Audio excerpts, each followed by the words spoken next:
Hello, bachcho. Let's read this question. The question says that find the area of metal sheet required to make two closed hollow cones, each of height 24 centimeter and slant height 25 centimeter. कह रहा है कि एक हमें कितने area की metal sheet की requirement होगी किसे बनाने के लिए दो क्लोइड होलो कोन्स को बनाने के लिए मतलब दो कोन बनाने हैं और वो भी क्लोइड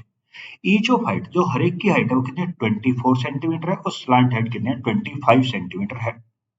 अब देखो उसने हमें बता दिया जो कोन बनाने हैं उसकी हाइट हाइट कितनी है भाई ये हाइट है वो कितनी है 24 है 24 सेंटीमीटर और जो स्लांट हाइट हाइट को हम किससे रिप्रेजेंट करते हैं एस से और जो स्लांट हाइट है उसे हम किससे रिप्रेजेंट करते हैं एल से और वो कितना बताते हैं 25 सेंटीमीटर हाइट है 24 और स्लांट हाइट है 25। अगर मैं इसका डायग्राम बनाऊं मान लो ये कोई एक कोन है ये ये अब इसकी जो ये दे दिया इसकी जो रेडियस दे इसकी जो हाइट तो नहीं इसकी हाइट कितनी थी 24 दे दी ये हाइट दे दिया हाइट दे दी कितना 24 और स्लांट हाइट कितना दे दिया 25 दे दिया ये पर रेडियस नहीं पता। अब देखो हमें क्या निकालना है हमें निकालना है उसका एरिया कितनी शीट की जरूरत पड़ेगी तो एरिया निकालने के लिए हमें रेडियस चाहिए तो सबसे पहले हम यहाँ पे रेडियस निकालें और हम देख जानते हैं कि जो ये वाला ट्राइंगल यहाँ पे शो हो रहा है ये मेरा किस टाइप का ट्राइंगल होता है राइट एंगल ट्राइंगल होता है। तो हम सबसे पहले पाइथागोरस थ्योरम की हेल्प लेके हम यहाँ पे इसकी कोण की रेडियस निकालें तो यूजिंग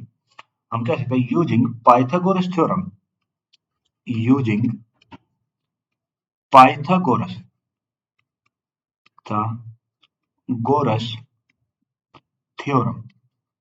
पाइथागोरस थ्योरम का यूज करेंगे तो वो क्या बनेगी हाइपोटेन्यूज का square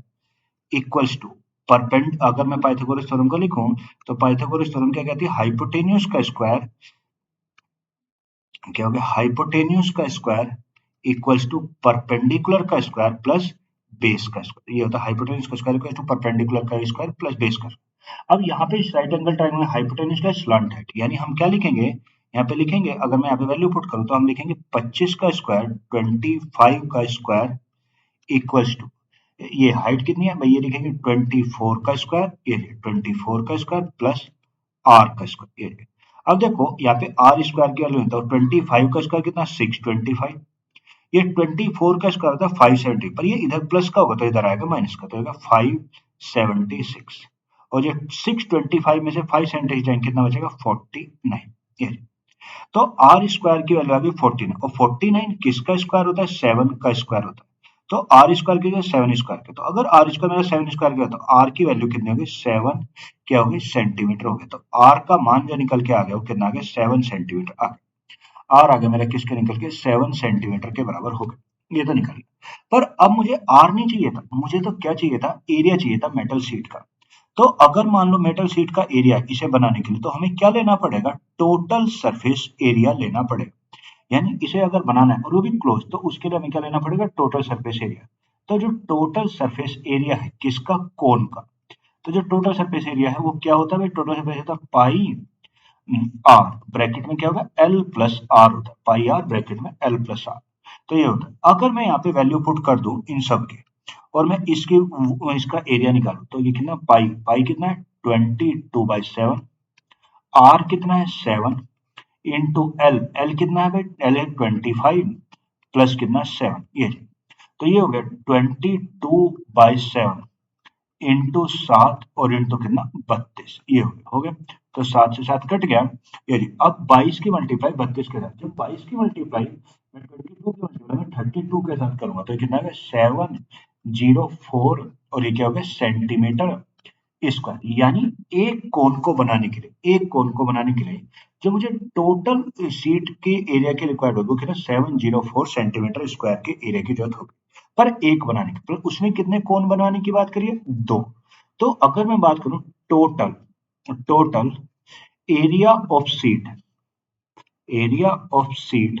for two cone sheet for कितने कोन टू कोन्स के लिए तो एक के लिए अगर इतनी चाहिए तो टू के लिए टू कर से मल्टीप्लाई 2 इंटू 704। तो जब मैं इसमें 2 से इंटू करूंगा तो ये कितना आएगा 1408 और क्या होगा सेंटीमीटर स्क्वायर। यानी जो मेरे टोटल एरिया होगा दोनों कोन को बनाने के लिए उसका जो एरिया होगा वो कितना 1408 centimetre square. So the answer of this question is 1408 centimetre square. Hope you will understand it well. Thank you and best of luck.